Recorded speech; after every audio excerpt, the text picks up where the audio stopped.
Hey everyone, and welcome back to another episode of TPTOC. Behind every great board game there's a mechanism, but behind every great mechanism there's a story. This is the Periodic Table of Components, the podcast where we unpack the history, science, and secrets hidden inside your favorite tabletop games. I'm your host Greg, and today we're setting up the table for a board game that brings us into the world of making board games that has a game about making board games that also has a board game about making board games. I think you get the point. This game is called The Game Makers, and it is the essence of everything meta. In The Game Makers, you'll be taking on the role of a board game manufacturer. You'll do all the things that are required to create a piece of art that ends up on the table surrounded by the folks who love playing them. You'll be doing things such as hiring staff to help you, building an assembly line, upgrading your factory structures, and most importantly, get those board games out the door by fulfilling contracts you have just signed with the hottest designers and publishers. You'll get the components for the games, assemble them, pack them up, and get them on the freight to prevent the backers from giving you a 1 on Board Game Geek. You'll need your forklift license, a little bit of luck, a good attitude, and a work ethic that strives to produce games with the utmost efficiency. Will you be the top panda of board game manufacturing for the ages? We're going to be deconstructing the elements of the Game Makers and tell you if the mechanisms integrate with the theme of producing these bits of cardboard and plastic that we all love. In the Game Makers, 1 to 6 players will be competing to be the most successful board game manufacturer who fills their symmetrically cubed shelves first. And these cubes, they're definitely not a specific brand of shelf from a specific company. The one who has the top rated games that bring victory points displayed on the calyx will be the winner of the game. The Game Makers is a contract fulfillment, simultaneous action selection, and set collection game designed by Ben Rossett and published by Bezier Games in 2026. Zane Huss and Bima Kasuma provided their talents for the art, which brings this game to life by depicting a fun board game factory setting. It's also worth mentioning here that all the artists of the 300 plus games should be recognized because their art is also in this game. The Game Makers plays 1 to 6 players, with the Board Game Geek community stating it's best at 2, which me personally, I'm kind of confused at this, but this game is still fairly new, so take that with a grain of salt. The average time to play is 60 to 90 minutes and is recommended for those 15 years and older. The average complexity weight, according to BGG, is 2.89, which leans towards the medium side of complexity. And common mechanisms found within this game are resource management, contracts, dice rolling, end-game bonuses, modular boards, multi-use cards, a rondelle, set collection, simultaneous action selection, and worker placement. So yeah, there's a lot of them here. And spoiler alert, we're going to get into the meaning of all these during the history section of this episode. Now, if you prefer to play digitally, you can play this on Board Game Arena and Tabletop Simulator. And there's currently no expansion content that has been released so far as I'm recording this, but I'm sure this will change. Those are the highlights of the game in general, but there's much more ahead.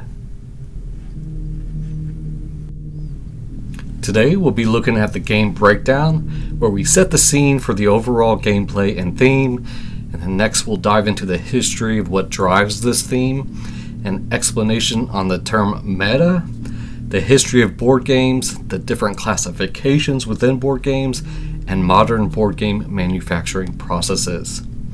So, if you like history and want to learn about the fascinating past of one of the most beloved hobbies in the world and how they're made today, then you've found the right place. We'll also get into the rules of the game makers, followed by the mechanical integration of the theme. And then we'll finish up with the final verdict where we rate all of these on the thematic scale and help you decide if this is the right game for you and your group to tell those next stories at the table. Now, if this is your first time here at TPTOC, our thematic scale is the rating system where we rate the thematic integrations of the gameplay on a scale of 1 to 5. 1 being the theme is completely pasted on. 2 is there are some surface level dressings of the theme. 3 has functional harmony with the theme generally coming through. 4 is assigned to those that are deeply immersive, and 5 being a narrative masterpiece. So where do you think the Game Makers is going to end up on this scale? Before we get too far, thanks for joining in today. I hope you enjoyed learning about this fascinating history and the gameplay and mechanisms of the Game Makers. Alright, let's get our trigger fingers ready and kickstart this episode with the game breakdown.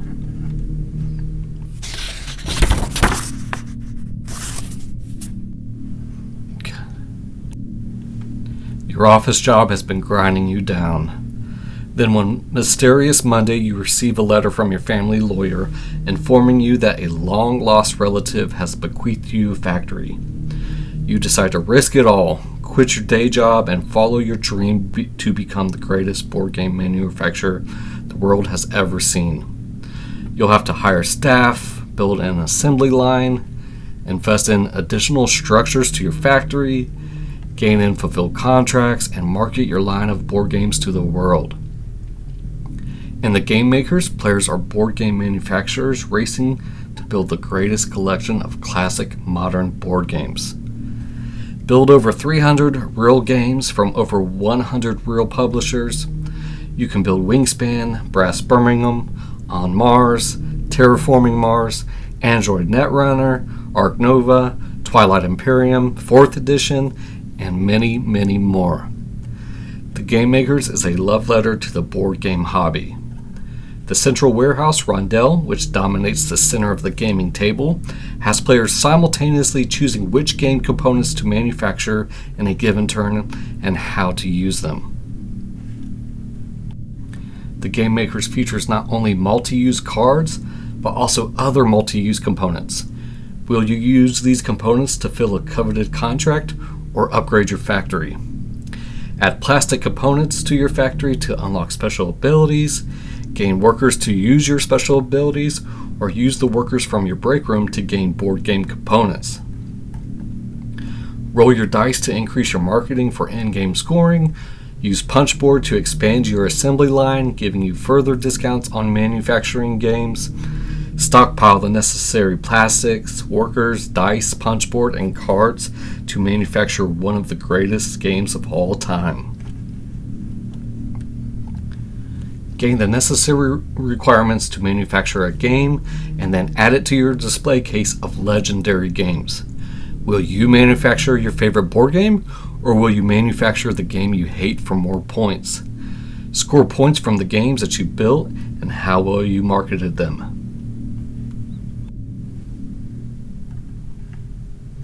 Okay, so if you've played the Game Makers before, you know it captures the feeling of running a board game factory while getting them packed up and ready to go for your publishers and players. Also, this is all in a mechanical hybrid, simultaneous action game that is full of quick turns and the excitement of drawing your favorite board games from a massive deck of cards. But if you haven't played the Game Makers before, don't worry. You don't need to know the rules to enjoy the history you're about to learn and the rules of play. But hopefully by the end of this episode, you'll have a better understanding of how it plays and if it's right for you and your own Calyx. Today, I want to get to the bottom of this new fad of using the word meta and how it's used for anything and everything in today's society, because this game is definitely meta. We're then going to detail the history of board games, the different types of games we see and their mechanisms, and also get into how board game manufacturing actually works today. In the game, you'll have a warehouse base that will have a rotating action rondelle. You'll even turn this with a steering wheel with an actual Brody knob, much like driving a forklift.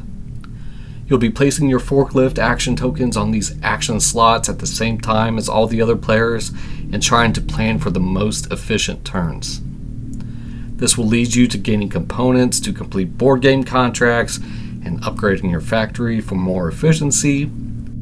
Create the best board games and get them displayed in the right configuration to get the most points, but don't snooze on marketing those, and don't forget about the environmental impacts of manufacturing goods. Now we know the breakdown of the game and what we're about to talk about today. Let's start by talking about the word meta and get into anything and everything all about board games. But first, let's use our time machine and visit the creation of board games themselves. And you can thank Grog and Thag deep inside the caves of yesteryear.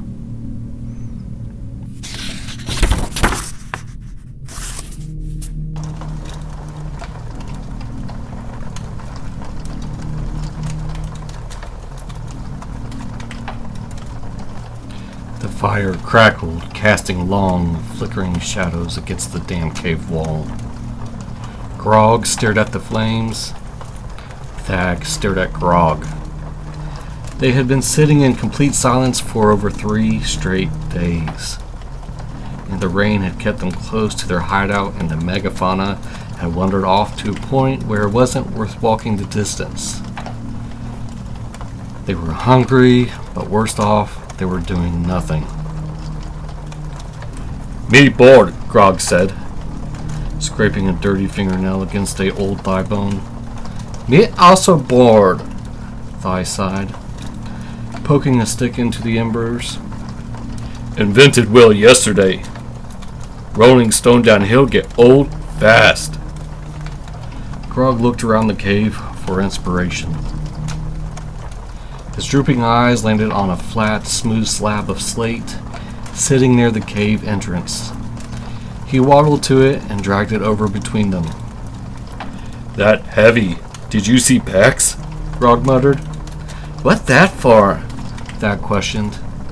"Look," Grog said, pointing a thick finger at the slate. "We make lines. 1, 2, 3, 4 lines. Red clay makes some area we call square."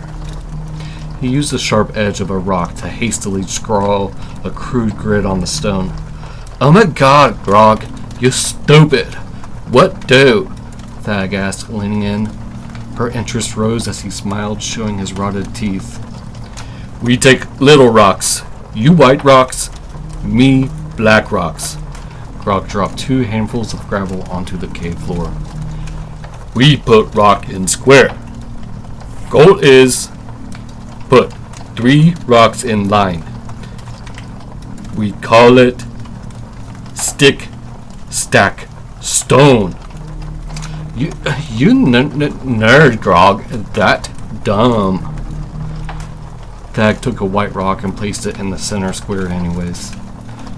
"Me go first," Grog grunted, placing a black rock in the top left corner. Thag immediately placed another white rock in the bottom right. "Me winning."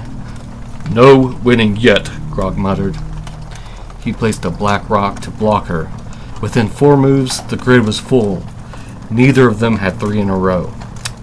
"Now what?" Thag asked. "Tie. We do again," Grog said. They cleared the rocks and started over. Move, move, block, block. Another tie. They played a 3rd time. Tie again. By the 8th round of constant ties, the atmosphere in the cave had shifted from mind-numbing boredom to a thick, suffocating tension.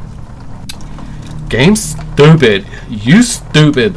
Thag growled, her knuckles whitening around a pebble. "No one win. Creator of game design, it bad." "Game not stupid. You stupid!" Grog snapped. "You not see deep strategy. Me block move." "Your face need block," Thag retaliated. Me want expansion pack. Add mammoths. No mammoths, only rocks, Grog shouted, slamming his fist on the ground. Play again. They started a 9th round. Thag placed a rock. Grog blocked. Thag placed another. Grog stopped her again. Thag stared at the board with her jaw clenching. There were only 2 spaces left. It was going to be another tie. Grog let out a smug, irritating chuckle, proud of his unbreakable defense. Thag's eyes narrowed. A primal rage washed over her. Me patch the rules. You to AP, Thag complained. What? Grog asked. With a sudden, explosive roar, Thag hooked her fingers under the slate slab and flipped it over. The heavy stone crashed into the dirt, crushing the black and white pebbles into dust, sending a cloud of ash. Grog scrambled backward, coughing and blinking through the debris. You see Pex? Thag boasted. Silence descended on the cave once more. Grog looked at the flip slab and then up at Thag, who was snaring with rotten teeth. Grog wiped a layer of gray ash from his forehead. A slow grin spread across his face, too. Flipping board best part, Thag said in awe. This game hot. Tomorrow, we invent Stone Age, Grog grunted, brushing dirt off his knees.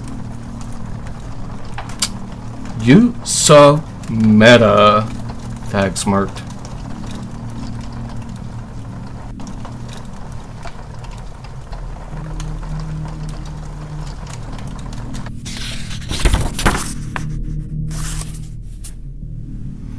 Alright, so we now know how board games were invented. Out of sheer boredom inside a cave long ago? Just kidding. We don't know the true origins of games, but we've unearthed a lot of evidence of past games. So let's get into the history of board games and get past that story we just had to endure through. But first we need to talk about everything meta. Have you ever met a gamer who has met a gamer in a game about meeting games? Then you met that gamer in the game. Turns out their name was also Meta. Now this is totally meta, right? Now you know you've used this word before and maybe it applied or maybe it didn't. But to keep you honest and not talk like a hipster around the table, we're going to define this word and make sure you know when to properly use it, unlike I just did in this podcast. Which, after thinking of it, that's kind of meta myself. Alright, so the etymology of this word has its originating in ancient Greece. Meta was a prefix used to mean beyond, after, or behind. So from thousands of years ago, it's now resurfaced in modern slang instead of a word that has historically been used by academics. Yay, society, right? So it's now used in our pop culture pretty frequently, as you may have noticed. If there's a movie about making movies or a video game about making video games, or possibly a board game about making board games, this is meta. Meaning whatever you're referencing is actually self-referential. It's also used in the business world and video game world as separate things, but they hold a similar meaning. But we won't worry too much about this right now, and we're definitely not going to step into the metaverse.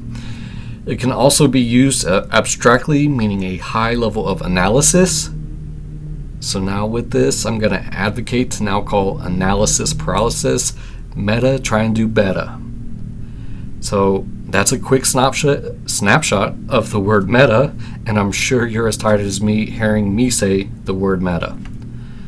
So now you know what meta actually means and how to use it, or we can all just stop using it. Either way, that's fine. how about we talk about the history of board games on a board game history podcast? Now that's totally, never mind. Alright, so board games aren't a recent fad or a trend. These have been around for thousands of years to keep people occupied, and they've been curing boredom over the ages.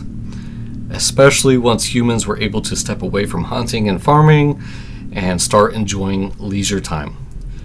Board games have also been used for more serious matters, like simulating and preparing for battle, and even to call upon the favor of the gods.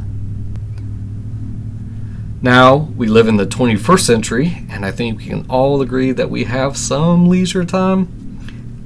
And if you made your way to a board game podcast, you probably use a lot of that time on board games. So go ahead and pat yourself on the back for not doom scrolling for hours. Now, we all know that most noms think of board games as Monopoly, Scrabble, and other mass market games. Maybe they even think they're childish and for kids. But now I send you on a mission to show them the huge, wonderful world of these games. And tell them that their great ancestors and even royalty of the past, like Queen Nefertari, were playing Senate as grown-ass adults thousands of years ago all across the world. So maybe stop being such a prude. Actually, board games have grown with civilization, and it's our second nature to want to spend time with our loved ones and friends over a nice game of competition.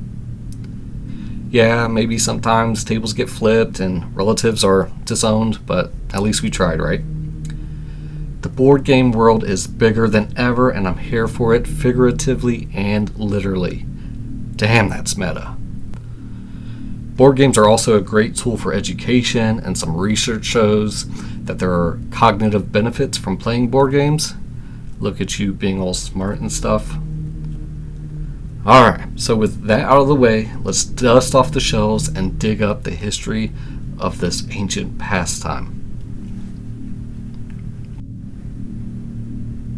How about we start around 7,000 to 6,000 BC, where archaeologists have found game-like surfaces across many Neolithic sites. They found stone tablets that have markings that resemble what would be some type of game. These markings were things like crossing lines and shapes on these rocks. But that's way before recorded history, so all we have are just a few examples that we can only presume as board games. But the evidence pretty much stops there. Now, we really see the onset of board games during the Bronze Age and have much clearer evidence. So starting with some stones that were sculpted with very obvious markings of a board game near modern-day Turkey. These resemble something much like chess, and then we start seeing documentation of playing board games in ancient Egypt. And this is where the history really starts to unravel. Around 3100 BC, we have records of the Egyptians playing a game called Senet, all over tombs and other relics. If they had a Gen Con, this would have definitely been the game with the most thumbs for sure on the hotness. It was so popular that an actual game was found in the tomb of Tutankhamun and was even painted on the walls of Queen Nefertari's tomb, she's the royal wife of the pharaoh Ramses II. Now, we all know that the hotness doesn't really stay around too long, and we have to stay with the cold of the new, and the same thing happened in the ancient world, because Senet eventually fell out of favor around 400 AD, and I mean, a couple thousand years is still a pretty good run in my opinion. So do you think Catan will be around in 1,000 years? And one huge thing to mention is that we don't have a surviving rulebook for Senet. So no one knows actually how to play this game. And then the Egyptians, they were also playing this game called Mehen between 3000 to 2300 BC. Senet is often attributed as the oldest actual board game, but the oldest board game that we have the rules for is the Royal Game of Ur.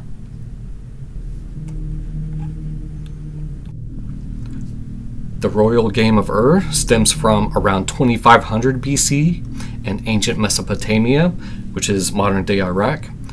And thankfully, a Babylonian content creator, astronomer, carved the rules into a cuneiform clay tablet in 177 BC. The game of Ur is a race game where two players compete on a 20-square board and is still sometimes played today. Now, games were also popping up all around the other areas of the world during the same time frame. And then word of these games spread on trade routes, and then these ancient nerds, they were often talking about, this Mesoamerica trash, and this Asia trash, and this Scandinavia trash. And they were definitely walking around strutting their PG stats. Okay, that last part was not real history, but that's what I imagine it to be. And then there was a game called, and I'm sorry if I mispronounce this is Shar-e-Suktaset, that was played in Iran from 2600 to 2400 BC. The Chinese played a game that has lasted until the modern times, and this is the game of Go. And this was created somewhere between the 4th and 10th centuries BC, alongside another game they played called Liubo between 1728 and 1675 BC. Mancala-style games also made their appearance in stone and wood across Asia and Africa between 7000 BC to 2500 BC. And Mancala stayed around and is even played today. So in Scandinavia, the Vikings played an asymmetrical strategy game called Nefalatl. And I definitely mispronounced that one. Hnefatl. We'll go with that. Hnefatl. Please correct me in the comments and let me know how to pronounce this damn game. So they were playing this game before 400 AD. And much later, the Toltecs and Aztecs played a game called Ptolemy, which was played from roughly 750 CE to the 1500s. But why did these ancient civilizations spend their time on these pieces of clay, stones, and sticks? Well, many modern-day historians and archaeologists theorize that these games filled many different niches. They could be played simply for entertainment, some were used as spiritual rituals, and of course just for some social connection. So these games were also tools for divination and metaphors for the journey through life, and they were methods to reinforce cultural or military strategies. See, they even know what it meant to have a little bit of theme in their games too.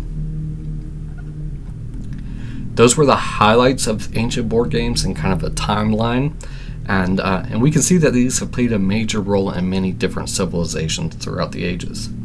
So let's fast forward a little bit to the Middle Ages, but keep in mind that board games always continue to grow and change throughout the regions. Games continue to evolve and maintained their popularity for humans through the Middle Ages. Chess variants continued to be a mainstay in many cultures, as we saw many types of this type of gameplay going on, but they were very similar to chess. Backgammon and Nine Men's Morris was popular in European taverns and courts. Mancala was even brought to the Americas via the transatlantic slave trade, which has a very dark, regrettable history, but yes, they were playing Mancala during this time.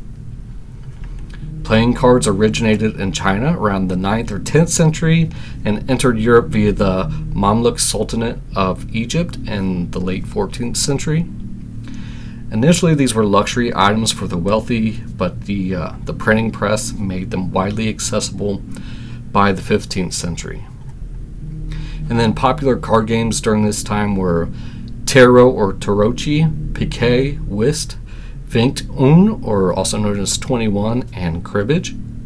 So we see during the Middle Ages that humans still enjoyed playing games together around a table, even though this time period saw some of the world's most difficult times. Now let's fast forward a little closer to modern day. Board games had a huge resurgence during the 19th century with the onset of the industrialization and urbanization. Actually, during this time, we see the first documented use of the actual term board game, between the 1840s and the 1850s. We're not too sure of what the common term was before this, but it was mostly people called them just table games or just pastimes. And then some art historians call this time frame in the 19th century the golden era of board games. And one major figure in this classification of games was an artist. Her name was Margaret Hofer. And then games started becoming popular in the United States, and we started seeing mass-produced games with the rise of the Industrial Revolution. And during the Industrial Revolution, these games focused on mostly things like moral instructions and life lessons. So, I mean, how else are you going to teach those little unruly kids some actual manners, right? Now, Johnny, you better roll and move your ass to your room right now, is probably what they were saying.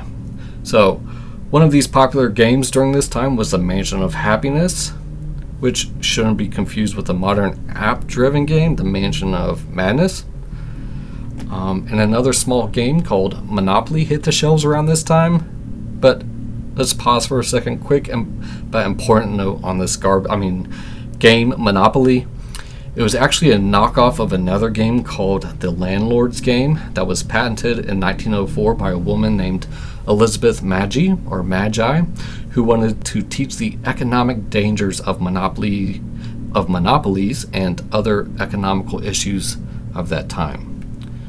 So not only did they make a horrible game, they did it by robbing the thoughts of others, so just another reason not to play Monopoly.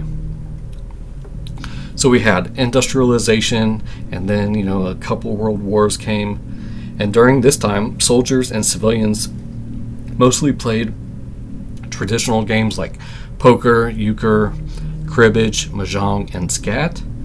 And then we start to see somewhat of a board game renaissance come about in the 1980s and 1990s.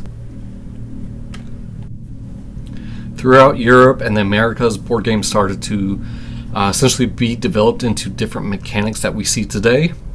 In Europe, we see the onset of, you guessed it, European-style games. And towards the late 20th century, Germans started designing board games that didn't follow the status quo, and they offered variations in gameplay that brought more strategic decisions and the variable amount of different components that we see in a lot of our games today. One of the most notable of these games is the Settlers of Catan, which was released in 1995. Then Carcassonne and Ticket to Ride came out in the early 2000s, which kickstarted the hobby to the masses. And speaking of kickstarting, we all know this clickbait. The formation of Kickstarter brought opportunities for people all over the world to create their own board games and market them worldwide. We don't need to get too deep into this, though. I think we all know what crowdfunding is. This started a global onslaught of board games, and we now have over 1,000 that come out each year. And you're currently living in the new golden age of board games. With board game cafes and friendly local game stores opening across the globe, so if you're living today and you're not supporting these local establishments, get out there and support these guys. Okay, so that was the timeline of board games again, but I want to circle back a little bit to the regions of the earth and talk about some of those games again. I want to make sure we note most of the board games that have influenced our beloved hobby of today. So let's recap the regions and the notable games they provided to human civilization and history. So let's start with Africa, Asia, and ancient Mesopotamia. We talked about this one. We have Senet and Mihin from ancient Egypt. We have the royal game of from ancient Mesopotamia. We have the game Go and Lubo from ancient China. We have, here's this one again, Shar-e-Sokta set from ancient Iran. We have Mancala from ancient Africa and Asia. And then we also have a game similar to backgammon that also originated in Mesopotamia. And then a little game called chess, or a game very similar to what we have today, originated in northern India during the 6th century CE, known as Chaturanga.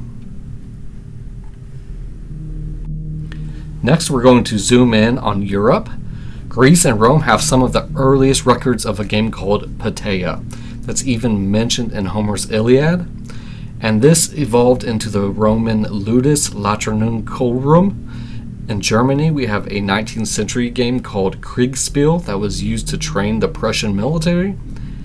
And in Ireland, we have a game called Fishtail, which dates back to the 10th century, originating somewhere around 144 AD. And then in Scandinavia, we have the game Hnefatafl. I'm not going to get this word no matter what. It originated before 400 AD in Scandinavia. In the United Kingdom, we have British imperial games like A Voyage of Discovery from 1836 and A Tour Through the British Colonies in 1850. And lastly, we have games that originated in the Americas. Again, the Toltecs and Aztecs were playing Patoli.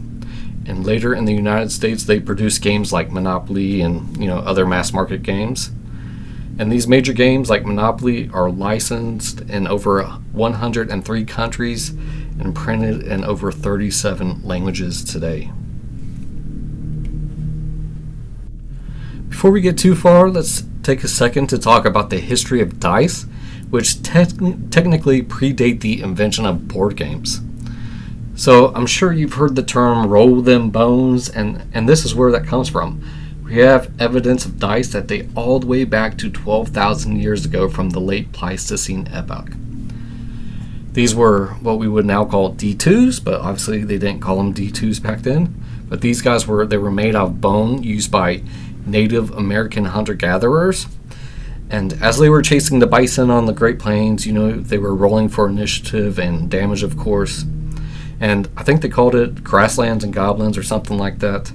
But then we have chip bones and wood from Mesopotamia dated around 3000 BCE. And then going to the Middle East and Scotland, we have evidence of proto-dice dated around 2500 to 1900 BCE. And then, humans continue to modify and create their bones to be rolled from there. So we see, board games aren't just for nerds and, annoying kids. They're essential to our societies and deserve more love. Now, we know the history of board games, but there are so many different types of, mechanisms we need to get into. So let's touch on the different common elements that are in these pieces of cardboard and plastic today, and then we're going to get into those mechanisms, and let's just get into these board games a little bit deeper themselves. Board games are an amalgamation of gameplay types, different types of components and mechanisms. We can't just skip past these and not talk about all these different elements of a game. This is periodic table of components, so I won't skip a good list here. The four common elements that make a game are luck, strategy, diplomacy, and structures of information. So luck and randomness is brought in by dice rolls, card draws, spinners, and timers. Strategy is all about long-term planning, positioning, and an optimal move, and calculating resources available to you. And then some games use diplomacy and negotiation as leading element in their game to simulate trading, alliances, or even backstabbing and betrayal. Or, we can even say cooperation now with the growth of co-op games in recent years. Another part of most games is the structure of the information available to the players. So some games have perfect information, and then others have hidden information. Those were the elements of the game. Let's get into the different categories and classification systems of games. Now, I know you gamers out there love a good list too. It could be a top 10 list, a bottom 10 list, a medium 10 list, but how about a list of the different categories and classifications of board games? Welcome to TPTOC's top 1000 list of board game categories and mechanisms of all time. Okay, there's not 1,000, so chill out, but there's a lot. The categories of board games are historical development, mechanics, theme, components, and target demographic, or may I say, the meta criteria. Then there are subcategories of these. Historical development games can be ancient or traditional games, mass market games, and modern designer hobby games. Ancient or traditional games are often abstract strategy games rooted in ancient culture such as Go, chess, and Mancala. And then mass market games are mid-20th century classics, family games like Monopoly, Scrabble, and Clue. Hobby games are modern strategy-driven games that are associated with certain designers and innovative mechanics, which brings us to the different mechanisms found in games. Now, this isn't an all-inclusive list, but it's pretty damn close, so cut me a break here. So, games can be categorized by their mechanics, obviously, and here we go. We're just going down the list here. And they're alignment or configuration games, American style or Ameritrash games, area control, auction and bidding, bluffing, city building, collectible components, connections, cooperative, count and capture, cross and circle, deck building, dungeon crawlers, engine building, Euro style or Euro games, exploration or 4X, fighting, guessing and memory, hidden movement, moral and spiritual development, negotiation, roll and write or blank and write, party games, dexterity, resource management, running fight, economic, social deduction, and storytelling. And I'm sure I forgot something there. But that was a hell of a list, but I have to get into the weeds of these. So let's get into that. Alignment games are where you're positioning pieces into certain lines or arrays, such as tic-tac-toe or nine men's Morris, or maybe stick, stack, stone from earlier. Ameritrash games are focused on strong thematic ties, direct conflict, a lot of randomness, and sometimes multiple win conditions, such as Twilight Imperium. Area control games are focused on players dominating a certain region of the board, such as Small World or Blood Rage. Auction or bidding games are those that players are bidding on resources or certain assets, such as Power Grid and Raw. Bluffing games are all about tricking your opponents using hidden information, such as Sheriff of Nottingham and Blood on the Clock Tower. City building or civilization games are about managing a simulated societal growth and resources, such as Through the Ages and Civilization. Collectible games are all about customizing your play, especially through cards, but sometimes miniatures. There's a collectible aspect, obviously, and these are games like Magic the Gathering and Pokemon. Connection games require linking paths or endpoints like Twixt or Hex. Cooperative games are those that require players to work together against the game itself and aren't competitive against each other, such as Pandemic or Spare Island. Count and capture games are about moving pieces around pits or bowls, such as Mancala. Cross and circle games are race games that take place around a circular track, but also cut across, such as Ludo. Deck building games offer ways for players to personalize a deck of cards by adding and removing cards, such as Dominion and Clank.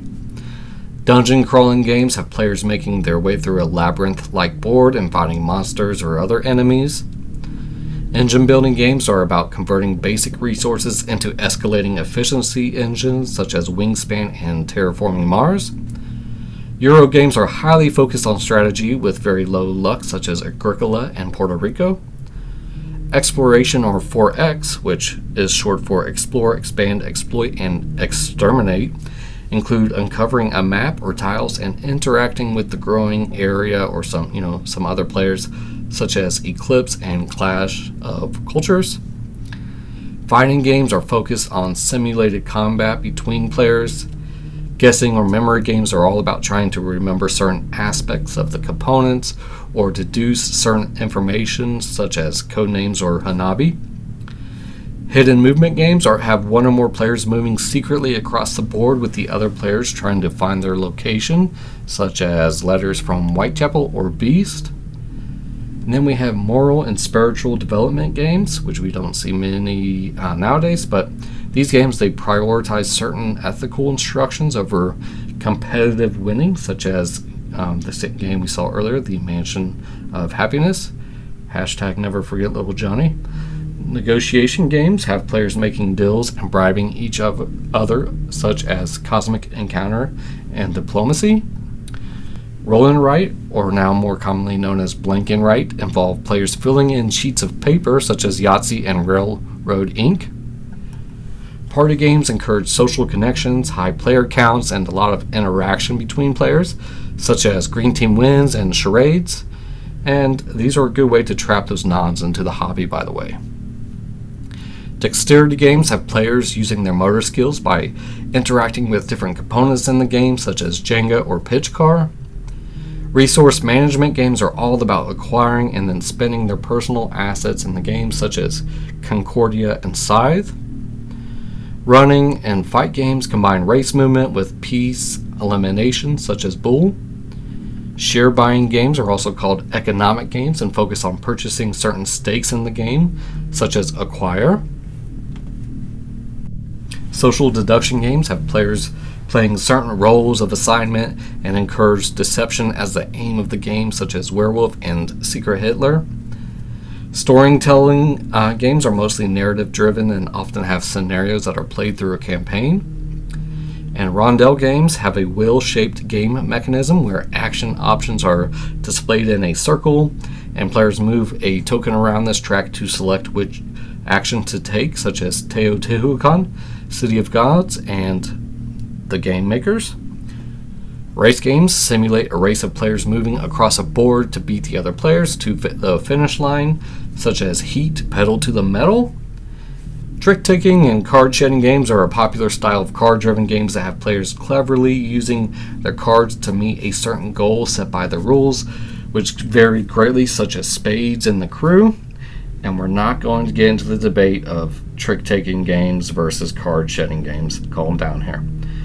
And worker placement games have players selecting a certain action within the game while also denying or limiting the access of the other players to these same actions by using workers, so such as Stone Age and Lost Ruins of Arnak. And lastly, we have hybrids, and with all those categories, which I'm sure there are some nuances that were missed, I'm just right off the head, I'm thinking like pick up and deliver games I didn't mention. If I missed something else, please let me know also. But most games today are a hybrid of these different classifications and not solely just on one of those mechanics itself. So go green and play a hybrid. Categories of games can also be broken down by their theme, such as fantasy, science fiction, historical, horror, zombie, mystery games, economic games, educational games, maritime, nature and wildlife, and military war games, and many, many, many more. You can also even categorize games by their components, such as card games, dice games, miniature games, app-driven games, and tile games, and many more, of course. And then lastly, there are games that are sometimes classified by their demographic they're aiming to appeal to, such as children's games, family games, adult games, solo games, and two-player games. And board games are also making their way into the digital world nowadays by allowing players to enjoy these games in this format, either online or within applications. And players can compete across the globe on websites such as Board Game Arena and Tabletop Simulator. So, what are some of your favorite mechanisms or things I just talked about? So let me know in the comments if you have certain themes or mechanisms that are your favorites. So now we know what makes up a board game, but how are board games manufactured in the modern day? We're game makers, of course, so let's figure out how games are made. So you've backed a game on crowdfunding that you couldn't just say no to. What's actually going on behind the scenes to get these games to your doorstep? Modern board game manufacturing is actually quite the process.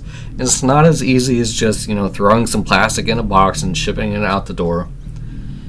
After the designers have tested their prototypes for years and then have found a publisher, the process kicks off by the publisher working on finalizing the actual designs. And then once the design is in place, it gets sent to the production facilities to make the components, which are often outsourced to different places. Then all the parts that are required for the game are shipped to one facility where it gets the final assembly treatment. Now it's time for the global distribution, where they show up on your doorstep or at your FLGS. That's Friendly Local Game Store for the cool kids. Let's get into the specifics of this process. So during the pre-production phase, the publishers submit digital artwork, the rulebook, and 3D models to the manufacturers. The publishers will then receive a white box prototype from the manufacturer so they can test all the bits and bobs in the game. And then oftentimes during this process, publishers are finding the best facility to make a specific type of component like wood, metal, or plastic. And then it's time to print the pieces. So let's talk about the printing of the paper and the cardboard. The offset printing technique is used by using metal plates that have burned images on them for an exact color match rather than just relying on digital ink. And then once the prints are done, they're coated in a varnish to seal them and are glued or mounted onto heavy gray board. And for the specific components, a process called die cutting is used, where sharp blades punch out the tokens and tiles themselves.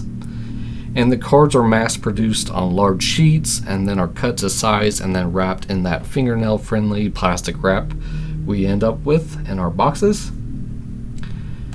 What about the plastic and the wood? Plastic pieces are made by injection molding, where hot liquid plastic is injected into iron molds, then rapidly cooled. And then any wooden pieces are cookie cutted by wood turning, where their shapes are done by a milling machine. And then they get dyed and sealed and delivered. Now, if you have pieces missing on your newest Kickstarter delivery, you can blame weight-based counting rather than blasting hate comments and hating on a certain person on the game page. Oftentimes, these components are sorted and bagged by this weight-based system. So blame the robots. Next, we have to pack all this up where the packaging line comes in. All the components, rulebooks, and any trays are packed into the game boxes in an assembly line. And this is the engine building of the factory, of course. And then they get shrink wrapped, packed into shipping cartons, loaded onto pallets, and sent out the door to the Bermuda Triangle, where they receive the blessings for 6 months until they show up at the fulfillment centers. And then now we all just patiently wait until it hits the table for punching out and playing. Alright, so from ancient times and carved stones all the way to your laptops on BGA, I think we can all agree that board games have played an influential role in human civilization over the ages. We're currently living in a golden age of board games, and the hobby is, continually growing all the time. Designers are coming up with unique and entertaining ways to tell stories out of, the small plastic and wood pieces, which we all love.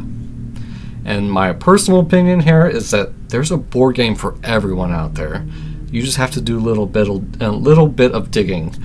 So if you have somebody who's a little standoffish and they're like, nah, I don't like board games, that kind of thing, I think you just kind of get to know their interest, what kind of themes they're interested in, maybe start something light. I think there's a board game for everybody. But anyways, with tools such as Board Game Geek and the huge world of content creators, there shouldn't be any problems finding that perfect game for someone as a gift or, just for yourself and your game group. So get out there and spread the joy of our hobby and gaming with your loved ones and colleagues, but don't throw Terraforming Mars at them on their first play. Start with gateway drugs like Carcassonne, Just One, or Codenames. So back to the actual game we're talking about today, the Game Makers. We need to know how this game plays so you can become the best board game manufacturer of all time, of course. So grab your forklift license, your hard hat, and let's get to know the rules on how to manage a board game factory.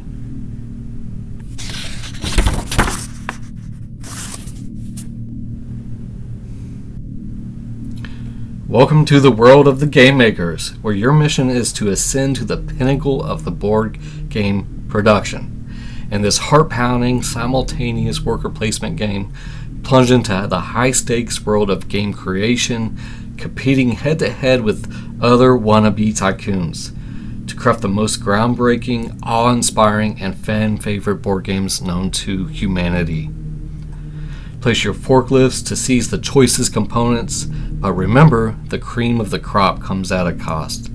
The more valuable the resource, the longer it will take your forklifts to retrieve it, adding a twist of strategy to each move. It's not just about gathering, it's about growing. Enhance your factory with awesome upgrades that boost your efficiency, making you the envy of the board game world.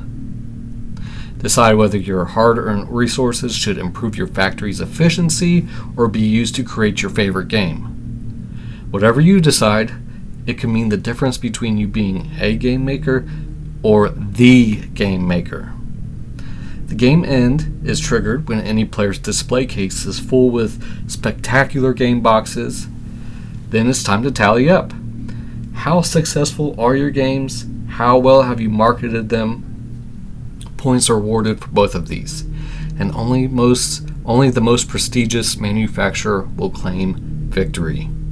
So strap in, plan your moves, and dive into the ultimate contest to become the most renowned board game manufacturer on Earth.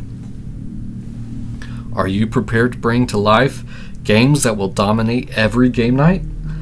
Let the competition begin in the Game Makers. So you're ready to get to the rules. The best place to start, as always, are the components. Let's see how all these pieces fit together in the game. Now, this is a simultaneous action selection game, so you'll be taking actions at the same time as the other players. The rules in general are fairly simple, and the mechanisms aren't that hard. The game is all about efficiency around the warehouse and ensuring you take advantage of the sections of your personal factory board. So with that, let's get into these components. So we're going to start with the main area that players are going to be interacting with in the middle of the table, and that's the warehouse. You have one warehouse space, which is going to be put in the middle of the players. And this is the shared rotating board that players will be doing their actions with their 3 forklift pieces. This is essentially the plastic base where the wedges and steering wheel are placed during setup. And then next we have those 6 wedges that are put onto the warehouse base. Now these wedges are identified by different actions you'll be taken during the game and represent the different areas of your warehouse where you'll be getting the components for your board games or for factory upgrades. The 6 wedges are for actions in the game are cards, tiles, wood, dice, plastic, and wild. You'll shuffle all these up during setup and randomly place them around the warehouse. Next you have one steering wheel, which is the size of the warehouse base, which you'll place on top of those wedges on the warehouse base.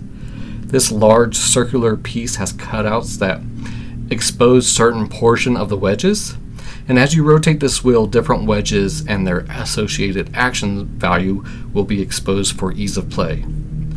So at the start of each turn in the game, a player is going to rotate this one edge clockwise, exposing the current 4 available action wedges for that round. Next you have one Brody knob that's attached to the steering wheel by magnets, and this is used to rotate the steering wheel and mimic steering an actual wheel for a forklift. And just a quick note on the Brody knob, that's the name for the style of knob that's common in mobile equipment that allows for easy steering and turning of the wheels while you're operating it. So that's the makeup of the main board that players will be interacting with together by simultaneously moving their forklift meeples around to do actions. The next components are the 6 resource trays that are used to store the different components and resources available for players to take during the game. Most of these are all associated with specific action wedges you placed and will connect to slots that are around the edge of the warehouse base. So as you take the action, you have the associated resource right there for ease of play. You take the dice action, the dice are going to be right there next to that wedge. You'll place these around the warehouse space during setup, and they store the dice, plastics, woods, tiles, cards, and trees. Let's talk about these resources that go in the resource trays. Keep in mind though that as we go through each of these resources, except the cards and trees, they're also divided into 3 levels, which will make sense when we get to the actions themselves. But essentially, the level of the action you perform corresponds to the level of resource you'll get. And they'll either be used to represent pieces of a board game, or these are called contracts in the game, the actual board games, or these components are going to be used as different parts of your board game factory, which they're called company assets at that point. So let's start with the plastics and just go through each one. There are 50 plastics in 3 levels. These are 20 small, 15 medium, and 15 large plastics, and they're in the shape of buildings because they'll represent the different assets to upgrade your structures or the plastic components that are required for your board game contracts. Next, we have the dice. There are 18 dice resources in the game, which come in 6 dice of each level and are used as components in your board game or a company asset that increases the marketing of your board games. And these dice are different colors and are shaped as a standard D6, but they have variable pip number distributions than your standard D6 that you're used to. So essentially, the higher the level, the better your odds when rolling. The level 1 dice are yellow and have a pip distribution of 2 1s, 2 2s, 1 3, and 1 4. The level 2 dice are orange and have a pip distribution of 1 2, 2 3s, 2 4s, and 1 5. And the level 3 dice are red and have a pip distribution of 1 3, 1 4, 2 5s, and 2 6s.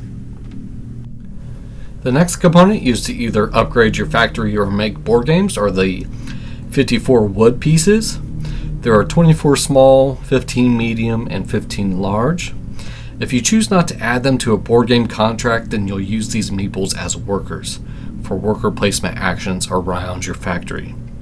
The small wooden meeples are in the shape of construction workers, and the medium wooden meeples are in the shape of your standard looking board game meeple. And but this guy or gal, she is wearing a tie and is definitely happy to be at work today. You'll know what I mean if you see the actual game. And then the large wooden meeple is a panda. And you may be thinking, that's random. A panda?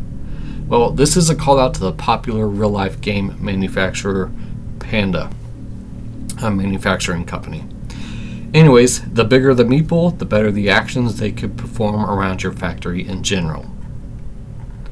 The next component resources you can acquire in the game are 140 tiles, and these are hex tiles and they're used for components in your games as usual, but if you choose them as a company asset, they'll represent machinery of your assembly line in your factory.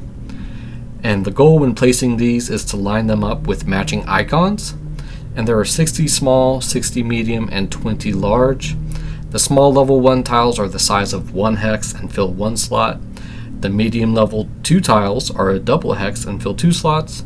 And then the large level 3 tiles are in an L shape and 3 hexes, and they fill 3 slots. On these tiles, there's a random distribution of bonus icons you're trying to match in a horizontal line on your assembly line. And getting these sets on your assembly line will give you discounts on the required resources to complete your game contracts. So it's kind of simulating that your factory is becoming more efficient, so there's less work needed to be put in to get the board games complete. And these discounts will either be in the required amount of cards, plastics, woods, dice, or tiles, the components in the game. And then when you take the tiles action to gain these tiles, you'll be actually drawing them out of bags. So you don't know what icons you'll be getting. So there are 3 tile bags that hold the 3 different levels. It's a random draw. Next we have 216 cards in the game, which are the real exciting part to me, because each of these are a different real life board game that actually exists, which is awesome. And this is the hook of the game. For us hobbyist gamers, it's a blast drawing these cards and simulating building your favorite games, or even discarding them as components if you personally don't like the game in real life. And the most interesting decision here are those times you pull a game that you love it, and then you inevitably have to discard it as a component, which doesn't feel too great. But or maybe you can just say screw it and just try to build it when you know it's going to give you any points. So there are some fun decisions to be had when messing with those cards. So back to those cards. I said there are 216, and that's what the rulebook lists. But they also mention elsewhere all over the book that there are over 300. So I didn't actually count these cards. Just remember there's a shit ton of cards in here, and I'm not too sure of the exact number. I'm sure they're going to release more in the future. And I'm sure, when they release these in the future, it's going to coincide with the games that come out for that year. I don't know. We'll see what happens. And then I'm going to save the card anatomy for a little bit later. Just know you're turning in component resources to build these with the goal of displaying them in your... Well, from now on, I'm just going to call it a phalanx, just because I want to. So when I say phalanx, I'm definitely not referring to a specific brand of shells by a specific company that rhymes with IPA.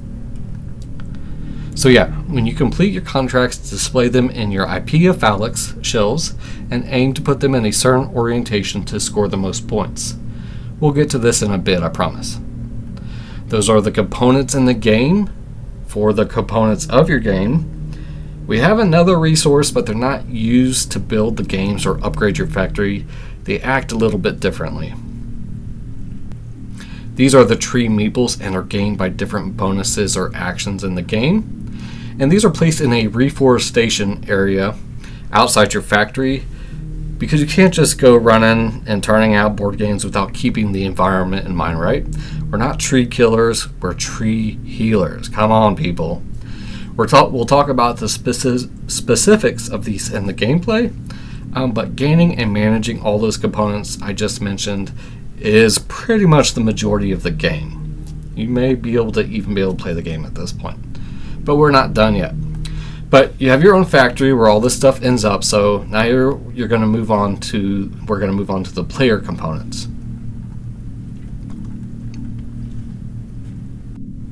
We'll start with the 18 forklift miniatures in the game, and you can't run a factory without the equipment to lift all those pallets, of course, and the pallets of parts and all the components you need. And there are 3 forklifts per player and come in 6 different colors, which are the player colors, obviously, and they're red, green, purple, blue, yellow, and white. And these bad boys, they're going to be moving around the warehouse rondel, landing on those action wedges you put out at the start of the game. And you can think of these as workers and in board game lingo, but don't get this confused with your actual workers in this game, which are those wooden meeples we talked about. So just to prevent some confusion, we're going to call the forklift miniatures forkers to prevent confusion. At the beginning of each round, some or all of your forkers will be in the ready area of the warehouse. You'll send any of these ready forkers out to do an action per forker, and you can pretty much say they're forking around the warehouse. So more on this in the gameplay section. Let's get back to our factories. Each player has their own ginormous factory board, so there are 6 of them in the game that are color-coded with the forkers and all your other player components. Well, kinda. Like I said, once you perform actions, you put on the resource board simultaneously with the other players, and then you're going to be also at the same time managing your factories with all those components you get from your actions. Again, they'll either be components or company assets the moment you decide after taking the action. First, let's look at the layout of the factory boards. They're all the same with the exception of the colors. The easiest way to imagine the look of these is breaking them down to the different sections I'm about to go through. But the overall pictures and graphic design of these boards is fantastic in my opinion. They got depictions of offices with computers and desks stacked with board games. You know, the place you probably want to work, and I'm definitely jealous of these circumstances. Then you have pictures of forklifts driving a warehouse, some gears for the tweenies, and yes, I just said that word, tweenies. We'll get to that in a minute. There's a break room which actually has a pool table and arcade machines, and of course a board game table. Anyways, there are some other cool graphic designs, but I'll let you explore that yourself. Okay, so let's mention the sections of these boards, but they'll make more sense when we talk about the gameplay, of course. This is in no particular order, but we'll discuss them as what makes the most sense to me as far as the gameplay. And the first section is the components section. You store your board game components here if you decide not to use them as company assets. So you'll be putting cards, plastic, wood, and tiles here to save for later to complete a contract. And the next sections mostly come into play if you decide to use the resources as company assets rather than game components. First is the break room. You put your wooden pieces here and they're workers as soon as you put them here. And they just kind of hang out here until you decide to put them to work. Next, you have the enhancement section, which has worker placement spots to assign your workers. And this is to give you bonuses on your marketing tracks and when gaining resources. And we'll get into this a little bit later. And next you have the gain 1 section. And these are also worker placement spots that you put workers to gain one-time resources. And the better the workers here, the better the resources you'll get. The next section is the assembly line. This is where you install the tiles and try to match up consecutive line of 3 matching symbols to gain discounts on your contracts. The next section is the structure section. And this section is pretty interesting and one of my favorites because it adds asymmetric abilities and scoring for the players. So during setup, players will be getting different structures to place here with the hope of installing plastics on them, activating them, and then gaining their associated benefit. And these benefits depend on if they're a Type A, Type B, or Type C structure. The next section is the contract section, which has slots for 3 board game cards, which are your contracts that you're actively trying to produce and get to your phalanx shelves. Next, you have your marketing section, which are 5 different tracks that are color-coded to the different types of board game cards. That we haven't really touched on these, but we'll do it here shortly. The cards that come in different board game type categories, and you'll want to bump these tracks to get better in-game scoring. Below this, you have a slot for a marketing tile, which is the same for all players, and is placed here during setup with the corresponding player count tile. And this outlines the in-game scoring requirements for each of those 5 different tracks. The next section we have is to store 12 tweenies. Don't ask questions, we'll get to that in a second. And last but not least, we have our reforestation area that has 15 slots for trees, which each slot having different icons outlined on a reference sheet for you. But essentially, these icons are requirements you must meet or spend something throughout the game to plant trees. Trees are good, trees get you more points. Okay, so that was your player board factory and what's on it. They're pretty big ass boards, and I'll admit that this game is a table hog for sure, which we haven't gotten to those big ass phalanxes either, but we'll get to that in a second. Let's talk about some of the components that are put on your board during setup. Next, we have 30 marketing cubes in the game, which each player will get during setup to place in their marketing section on space 0. And these are what players use to track their marketing track movement and are color coded to the different categories of cards and tracks, not your player colors. And then we mentioned the marketing tiles, but I'll mention them again here. There are 12 of them, with each player having 2. And these sit in the marketing section just chilling until the end of the game scoring. And they're double-sided, dictating different scoring conditions for each player count. In the game, there are 45 structure tiles that come in 3 different types. These are A, B, and C. They'll either get randomly distributed during setup, or players can do a drafting variant that's explained in the rulebook. And besides a massive deck of board game cards, these are one of my favorite parts of the game, like I mentioned a second ago. They're personalized structures that your factory has only, and can be things like a polishing tumbler, receiving gates, bleaching plants, arboretums, ad agencies, display rooms, set storage, and a bunch more in there. And they'll add some variable player powers and variable in-game scoring for each player. And one nice touch is the rules and explanations are printed right on the back of all these tiles. Okay. But what about those tweenies? What's a tweenie? No, it's not what you call a young adolescent that acts like a child.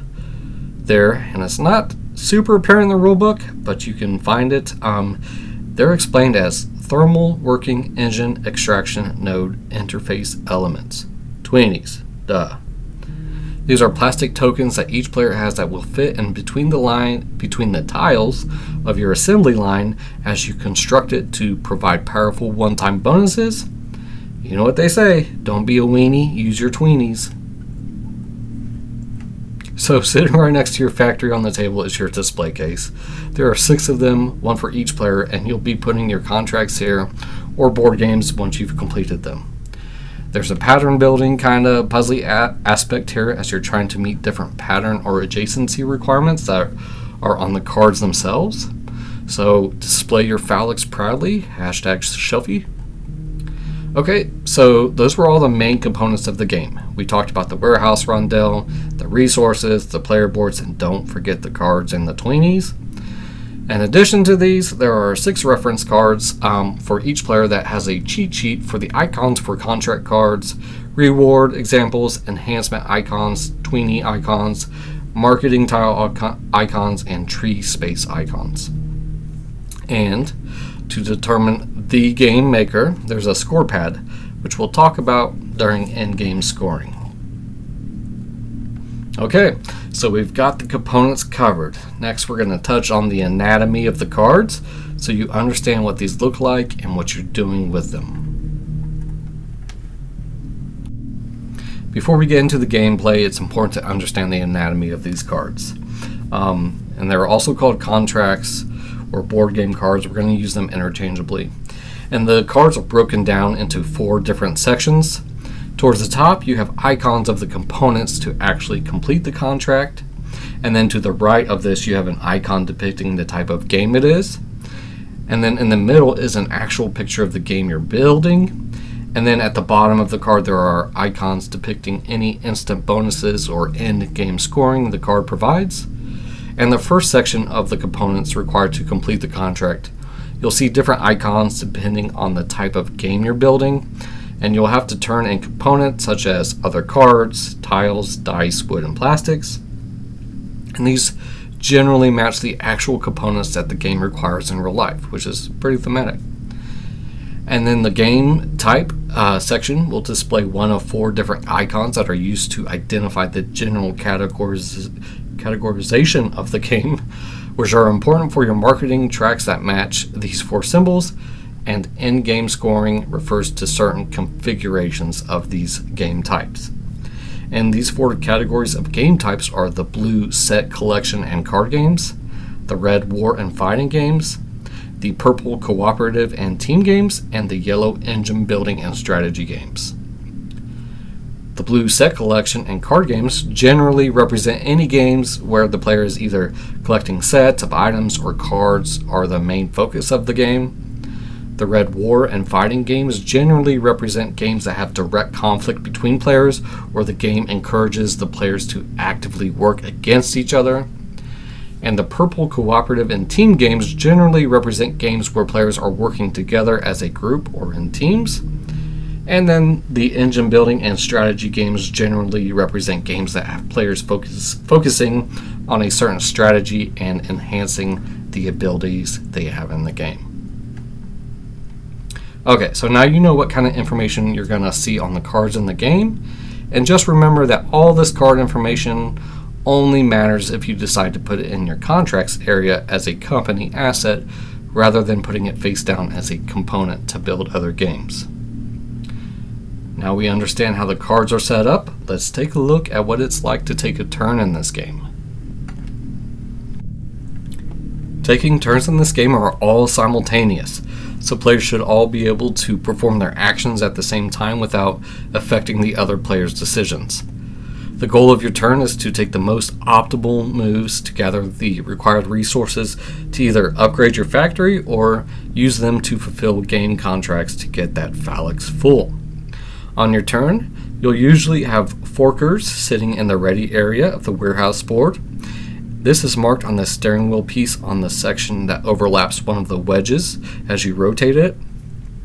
And essentially, if on a previous turn you placed your forker on an action that's closer in clockwise order, the sooner your forker will be ready again to do more work. Okay, so you have 1 to 3 forkers that are ready to do work in the warehouse. You're going to choose a forker and place it on one of the available 3 actions that are clockwise from where you're at, and perform the associated action of getting components. The farther away the action from the ready area, the better the resource level, but also the later you're going to have that forklift ready again. If you place a forker on a level 1 wedge, it will provide you with a level 1 resource, and it works the same way for levels 2 and 3. And the steering wheel has a nice feature where the cutouts on the steering wheel always lines up with the current level of the resource you get, which is a great touch in my opinion. And depending on the level you place it is how many turns the forker is going to be ready again. So if you place it on a level 3 resource, you'll have to wait 3 turns until the steering wheel rotates to that portion for your forklift to be ready again. And after you gain the resource, you'll decide at that point if it's going to be a component or a company asset. You'll then move on to managing your factory areas, and then once all players' forklifts have been moved out of the ready area and have performed actions, then this will denote that the current round is over. And then you make sure everyone is done with their actions and then rotate the steering wheel 1 wedge clockwise with the Brody knob and then continue to the next round. And then make sure to just let everyone know around the table that you're rotating the knob. And just a couple rules about the forkers in their warehouse and the steering wheel that we should cover. There's no limit to the amount of forklifts on a single wedge. You can take the same action twice or more in a single round. You can take the same action as any other player, and you must always assign a forklift if it's ready. You may be in a position where you currently don't have any forklifts in the ready area because they're still out there working from previous turns, but you can still activate actions around your factory board and complete contracts while others are using their forkers. Place and carry out the effects of each forklift one at a time, and then there are 2 huge icons / reminders, one on one of the wedges which is labeled break room, and the other is on the steering wheel labeled that says reset to the. And as you rotate the wheel and on the 6th time it's rotated, these are going to line up and read out reset to the break room. And this is going to remind players that any workers that they have used in the factory during the last 6 turns are now going to take a break and go to the break room to be used again in the following 6 rounds. Okay, so those explanations are going to help us, understand the overall gameplay structure and somewhat of the mechanics in the theme. Let's move on to talk about what it's like to actually perform an action as you place your forkers around the warehouse on the action wedges. As I said before, you're all going to simultaneously place your forkers on an action wedge, which are all about gaining certain resources and components. which in this game you'll notice that they're kind of used interchangeably as far as terms go, resources, and components. And just a refresher on the wedges, the 6 wedges are wood, dice, tiles, plastics, cards, and wild, and are randomly distributed during setup, so each game is a little bit different. And all these components you get all act a little bit differently when you place them as company assets rather than just simply as a component in your component storage area. And the cards have little extra rules to them because they're eventually getting created as board games and ending up on your Phalanx display. We'll get into that after all the others. So we'll start with the wood action. If you take a wood as a component, just simply place it in your components area of your board to be stored until you decide to use it to complete a game contract. If you take a wood as a company asset, it's going to immediately go to the break room area of your board, and then to be used at any time in one of the worker placement sections of your factory, which these sections are the enhancements, gain resources, or on your structures, which we'll talk about the structures in more detail here in a bit. When you decide to place a wooden worker in the enhancements area, you'll choose for it to go on an eyeball icon or a market bonus icon. If you place a worker on the eyeball icon, it's going to allow you to see more options when you're drawing cards and tiles. And then for each worker here, you can draw 1 extra of these when taking that action, but will still only keep up to the certain strength of that action. When you decide to place a worker on the marketing bonus icon, you'll get 1 extra bump on the marketing track per worker there. And then we're going to cover the marketing track here in a bit also. Just remember that you can do these actions at any time, so you can place workers here even after you have rolled for the marketing tracker. This comes into play in the dice section. When you decide to place your workers in the gain resources section, you'll simply just take any resource of your choice depending on the level of the workers you place here. Let's quickly talk about the worker placement structure tile, which is the B tile. Each player will have a different structure tile they receive during setup that will have a worker placement spot on it. That you can place workers here to perform a special action once you've activated that structure with plastics. That was the wood action, and don't forget to use your workers prior to them being able to be reset back to the break room when the wild wedge and steering wheel line up. Next, we're going to talk about the dice components and how they work with the marketing track. When you gain a level 1, 2, or 3 dice, you're going to roll it regardless if it's going to be a component or a company asset, because you may decide after rolling it to use it as a company asset if you rolled well. But if you decide not to use it for marketing, you'll just put it in your components area to wait to be used for a game contract, and the pip value doesn't matter at that point. But if you decide to use it as a company asset, it's going to represent how successful you're at marketing a certain category of board game. After it's rolled, you'll immediately move up one of the marketing tracks of your choice, but only 1 track per dice. And moving up these tracks is going to give you multipliers, which goes up to 5 for in-game scoring. And the tracks from left to right are the engine building and strategy track, the set collection and cards track, the cooperative and teams track, the war and fighting track, and lastly, the tree marketing track that's associated with your reforestation area. So don't forget there's a marketing tile that was placed during setup below these tracks, which is going to outline the scoring conditions for each category that all score a little bit differently. That was the dice actions. Let's move on to the tiles action. So let's talk about what happens if you decide to take the tile action. When you take a level 1, 2, or 3 tile as a component, it's just going to be stored until you use it to complete one of your game contracts. But if you decide to use it as a company asset, it's now going to be a machinery that you add to your assembly line. The ultimate goal of your machinery tiles is to reduce the amount of components required by your game contracts and to create spaces in between these tiles that hold your tweenies. When you gain a tile, it's being drawn out of a bag, so it's random of what icons you're going to get. But once you see the icons, you'll want to position them on the assembly line to create sets of 3 identical icons in a horizontal line. For each of these, it's going to give you a discount of one of those types of resources on contract cards. Get enough discounts, you may be able to even build a card for free. If you have created a square or diamond, however you want to look at it, which is in between 4 sides of the hexes of the tiles, as a free action anytime in the game, you can place a tweenie here to get the associated one-time bonus on the tweenie.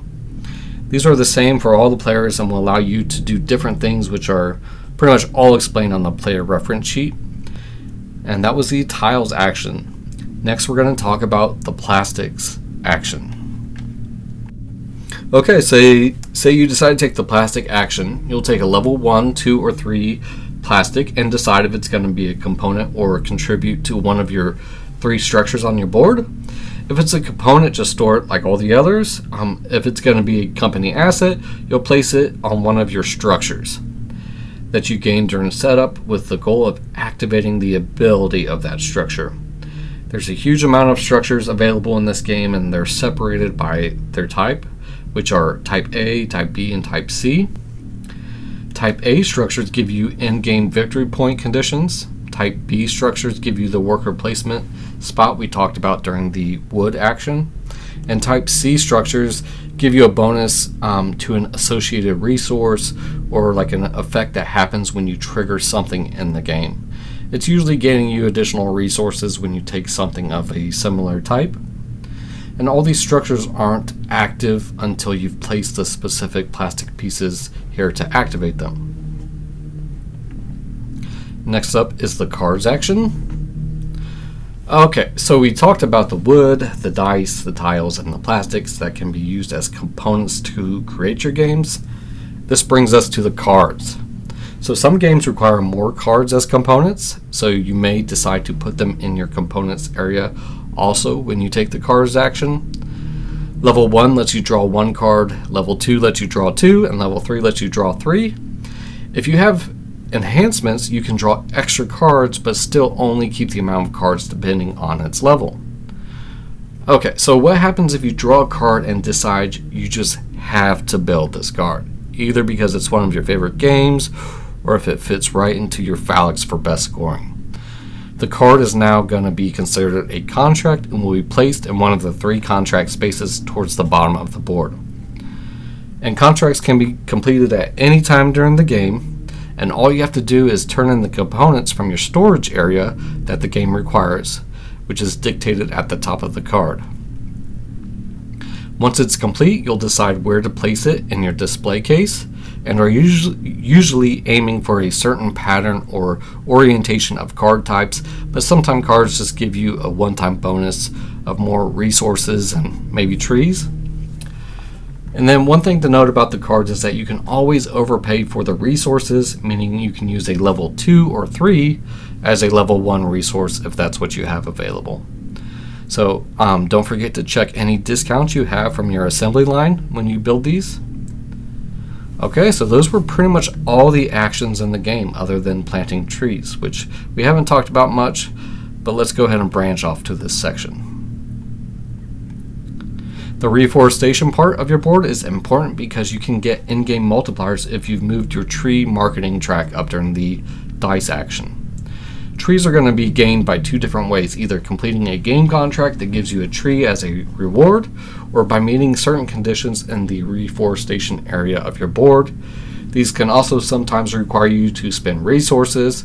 For example, you can gain a free tree if you have 6 of a certain category of cards in your display, or you can spend any 5 components to place a tree, stuff like that. The reference card in the game details each of these requirements for you. Okay, so you just spent 60 to 90 minutes moving your forkers around the warehouse to get those components needed for your game contracts and upgrading your factory.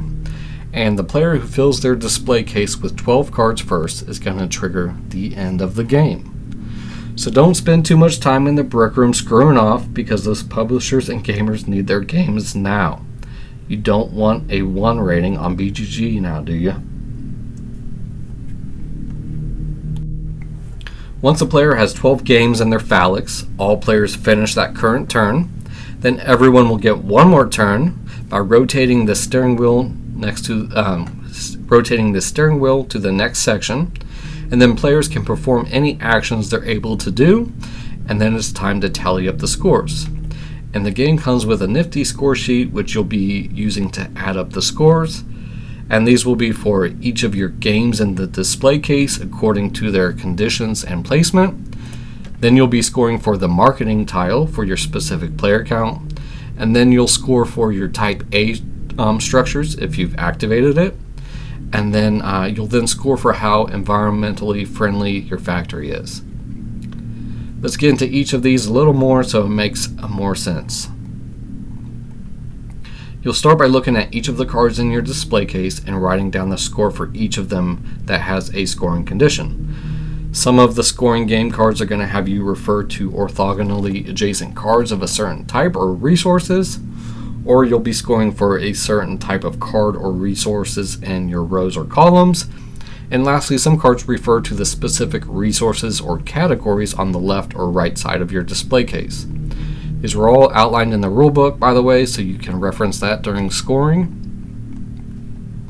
Next, you'll be scoring multipliers for each of the marketing tracks and how well you've met the conditions on the marketing tile. The yellow engine building and strategy track is going to score for the amount of columns you have yellow icons in your display case multiplied by the threshold you've reached on the yellow track. The blue card collecting track is going to score for every 2 blue icons you have in your display case multiplied by the threshold you've reached on the blue track. And the purple cooperative and team track is going to score for the amount of purple tags you have compared to all the other players multiplied by the threshold you've reached on the purple track. The red war and fighting track is going to score for how many red tags you have compared to all the other players also, multiplied by the threshold you've reached on the red track. And then finally, the green track is going to score for how many trees you've planted in your reforestation area, multiplied by the threshold you've reached on the green track.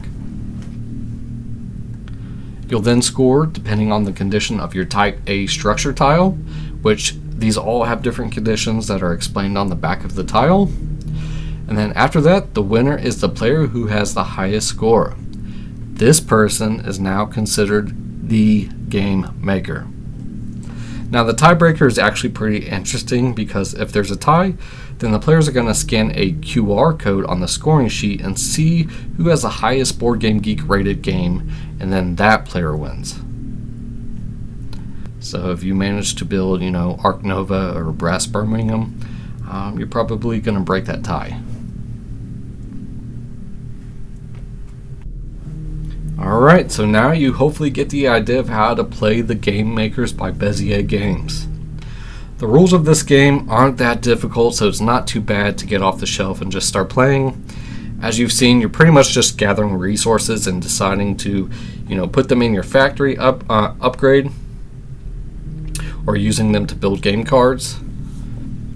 Once you get those cards' actions down and understand the different iconography, I think you'll be on your way to understanding the flow of the game and its mechanisms. And let's talk about those mechanisms and get into the final verdict.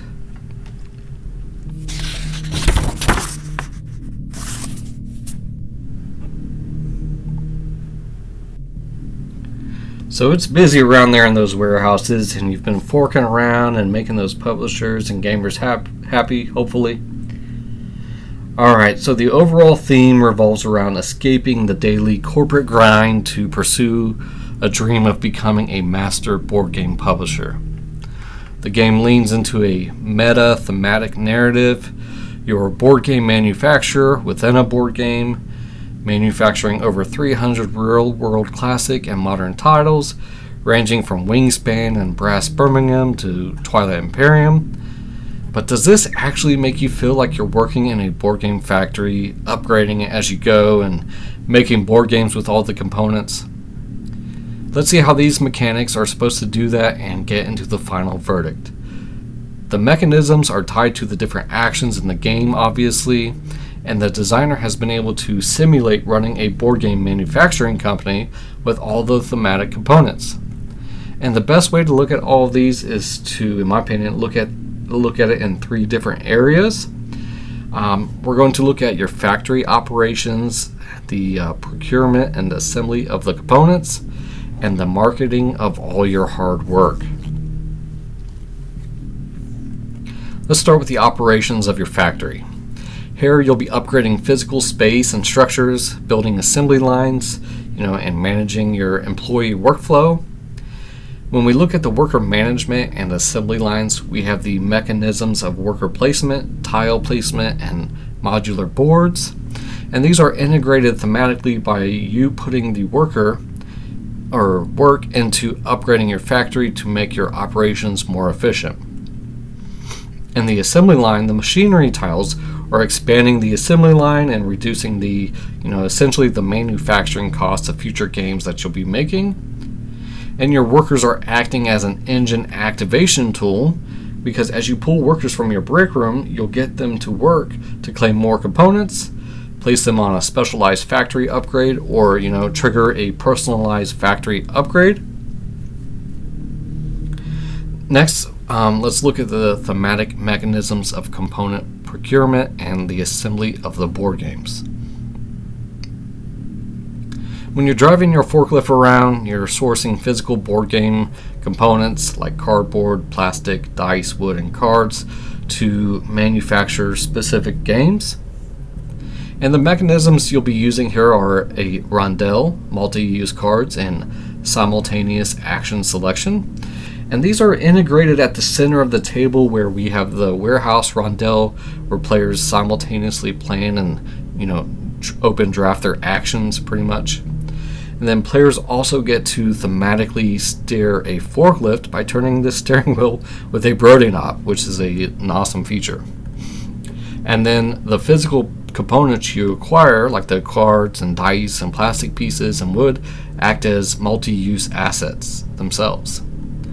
So at every turn, a strict resource allocation choice occurs. Are you going to consume components as raw materials to fulfill manufacturing requirements for games in your queue, or are you going to invest components into your physical factory board to unlock permanent asymmetrical player abilities and upgrades?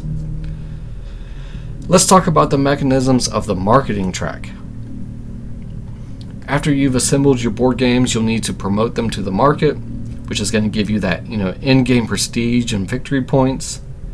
Here you'll find the mechanisms of dice rolling, contracts, set collection, and in-game bonuses. And these are thematically integrated with the dice rolling representing your marketing campaigns. Instead of determining the specific movement, dice outcomes build your game's line's market reach, which is random in the game, which kind of mirrors market fluctuations. And then dictating how effectively you published your titles translates into final victory points. Manufactured games go into your display case of your legendary games, and this functions as a set collection aspect where you weigh certain short-term benefits against long-term scoring goals. I think we can all agree that this game is pretty thematic, and Ben Rossett did a fantastic job when creating a meta game as a love letter to the huge hobby we all enjoy in our lives. With simple mechanisms from moving forklifts around, a rondelle, moving up tracks, and placing all different kinds of components, we even have an overproduced warehouse with a Brody knob. So we'll see how all this holds up through the final verdict, and this brings us to that thematic skill. So, 2 questions for you. Is The Game Makers another game worth your precious shelf space, or is it just another piece of cardboard and plastic that no one will know the rules to in 1,000 years from now? Let's find out.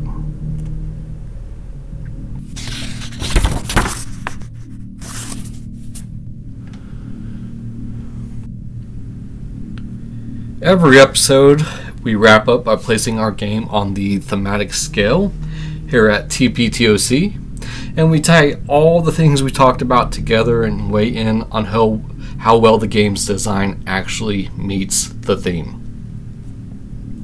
And the thematic scale, it ranges from 1 to 5 for mechanical integration. This is how well the mechanisms bring out the theme in the game. We do component immersion. This looks at how the components function and if they help bring you into the theme. Then we look at narrative evolution. This is how well does the game encourage players to bring the story to life. Next, we have flavor text impact. Did the designer include any flavor text to help the theme come out? Then we have thematic decisions. What about the decision space? Do the decisions you make match what it actually would feel like in the world of the game? Then we look at the tension and pacing. Does the flow of the game keep the players engaged in the theme? And then science and history accuracy. This is my personal favorite of the themes, and we're going to judge if the game stays true to the actual facts. And finally, the overall score, which leans more on my overall enjoyment of the gameplay, but still deserves a spot on the scale for sure. And then we're going to round this all out with a final weigh-in by taking the average of all these and give us the actual rating of the theme to mechanics. So first up, let's take a look at the mechanical integration. The turn structure and gameplay, I think, directly mirrors running a manufacturing plant for board games. Even though these are just pieces of wood and plastic, there's no denying that moving your forklift around the warehouse rondel to pick up resources and, assigning workers from the break room to do tasks around your factory and fulfilling manufacturing contracts for actual iconic board games, makes the mechanical flow of the game feel pretty damn authentic in my opinion. So I'm coming in at a 4 for mechanical integration. Next, let's take a look at component immersion. Now, this game is all about the components, and every single one of these brings out the theme of the board game and the board game manufacturing itself. They didn't take any shortcuts here on deciding how to represent all the aspects of making board games. The tactile feeling of all these and how you use them is off the charts for sure. And I mean, you're using actual physical wood, plastic, dice, cardboard and cards that are serving as the literal components to your games. Then you have the warehouse part, which is amazingly produced, and they even decided to design it with magnets to hold it all together with a forklift Brody knob to turn it. So component immersion is nothing short of a 5 out of 5 for me. So the components and mechanisms are great in this game. What about the evolution of a story while you're playing this game? Now, we're told in the game introduction that the overarching story is that we're escaping the daily corporate grind to become a master publisher. But as players are all taking their actions simultaneously, and there's pretty much zero interaction between the players. It's not offering much room for this story to be told while you're playing. The game is mostly heads down while everyone is trying to figure out their efficiency puzzle, and players really only care about the others when they look up and to see if all the forklifts have been moved out of the ready area and the knob is ready to be turned for the next round.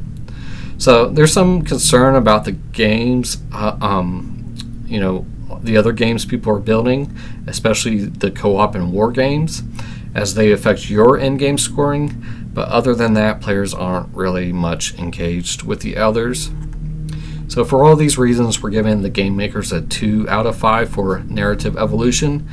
Bumping it up from a 1 is just simply how well the mechanisms help you feel the story yourself as you play.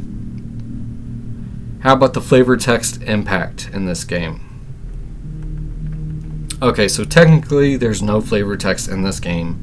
If you're thinking of some, added text to the cards, explaining them or something like that.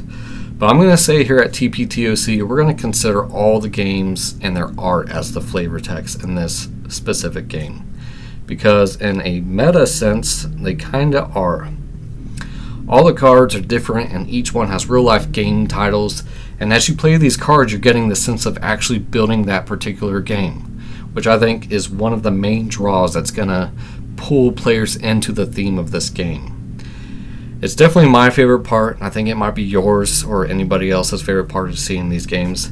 But as far as the impact to the players, I'm going to give it a 3 out of 5 for that flavor text, or what we're calling the art as flavor text in this review. So what about the decisions you're making in this game? The thematic decisions and that space is very strong. Are you going to build the game you just simply like and not be concerned with scoring? Or are you going to strictly build any games that meet your scoring goals? That's definitely an interesting and fun decision each time. And then you're making this decision on what actions to take. Do you grab the smaller components that are weaker, but you'll have your forklifts back sooner? Or do you grab those bigger components, but then you'll have to wait longer for your forklift to come back? This, in my opinion, is very thematic. The decision space and how it brings out the theme of managing a board game manufacturing company is coming in at a strong 4 out of 5. Okay, so as you're taking those actions, is the simultaneous play keeping you in the theme? Let's talk about the tension and pacing. The tension and pacing in this game is also very strong, as there's very little downtime and the flow of the game is great. Some players can be sitting around if they don't have any available forklifts, but the gameplay is so fast and immersive that I didn't find this to be really an issue at all. So the pacing is good. Actually, the pacing is great in this game with the simultaneous action selection.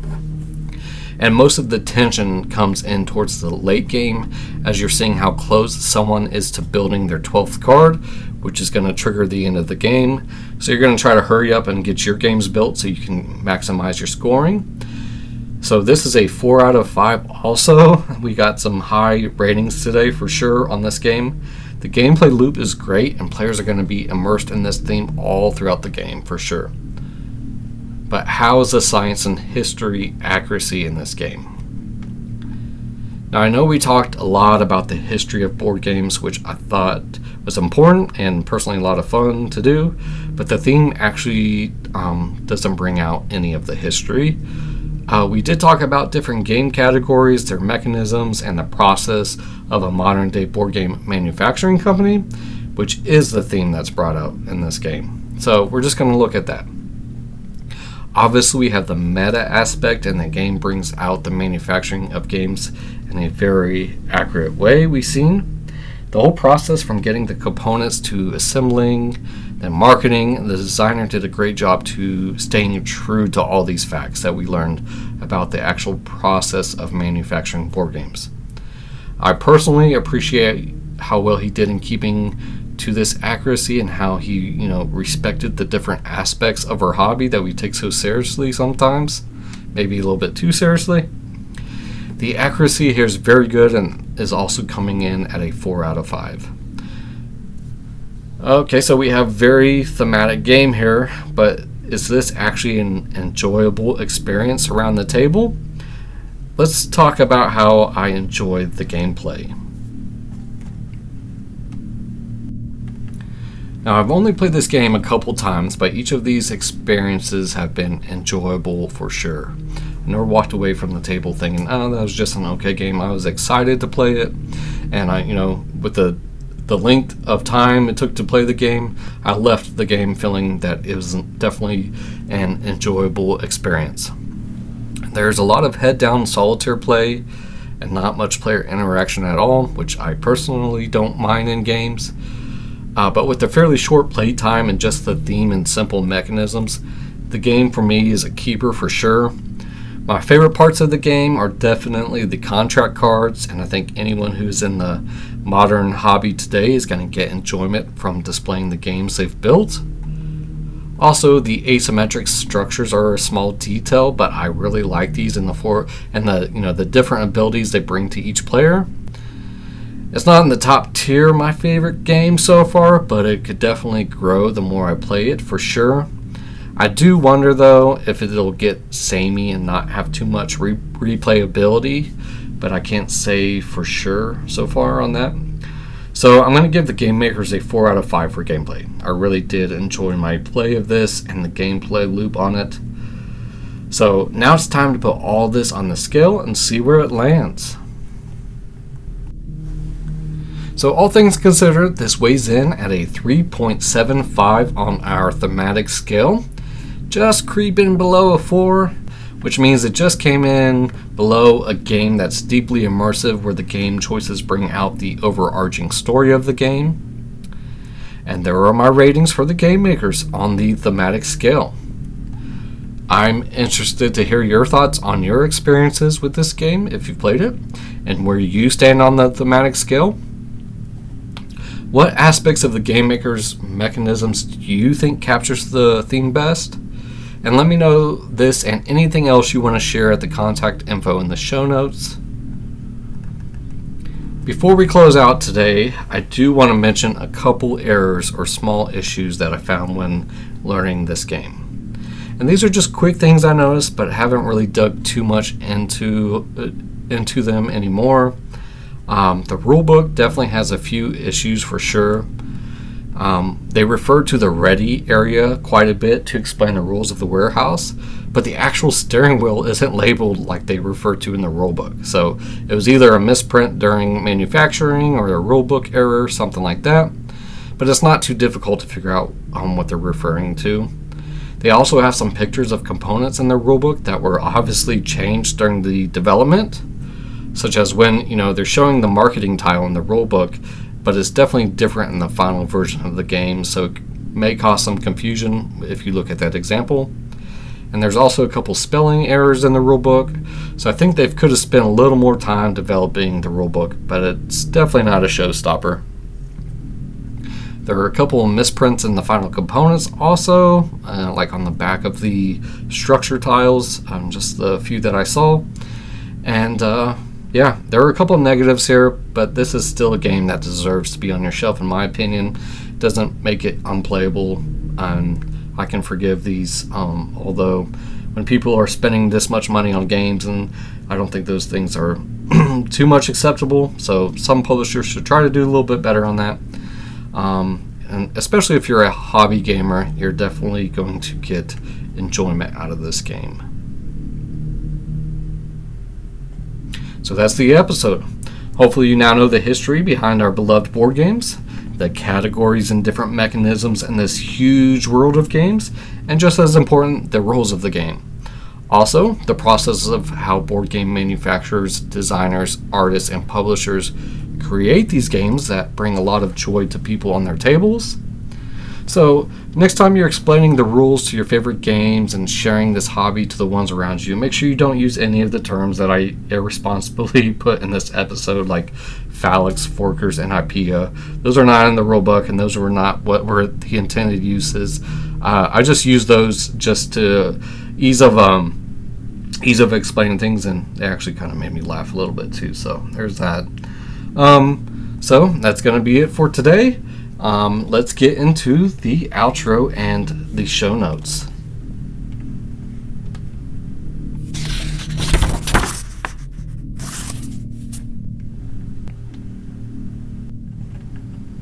That's going to be it for today on the periodic table of components. If you enjoyed your time here today, please hit that follow button on Spotify, Apple Podcasts, or wherever you listen to your podcasts. Go ahead and share it with your friends if you think they'd enjoy learning the history, science, and rules to their favorite games. If you want to engage with others or just share your thoughts, feel free to leave a comment. If you want to help the show grow, I'd appreciate it if you left a positive review or some stars. You can find me out there on the internet at Periodic Table Pics on Instagram, where I periodically post pictures of the games I'm playing, the Periodic Table of Components on Facebook, and TPTOC Podcast on Blue Sky. Feel free to engage with me on BGG and join our Guild 4671. You can find further information regarding this episode and the podcast in the show notes. I'll usually post a blog on BGG that supports the info in this episode also, so go check that out. I'll be back periodically with more history and science of your favorite board games. Until then, keep rolling, keep learning, and keep building stories around the table. I've been your host, Greg. Catch you next time.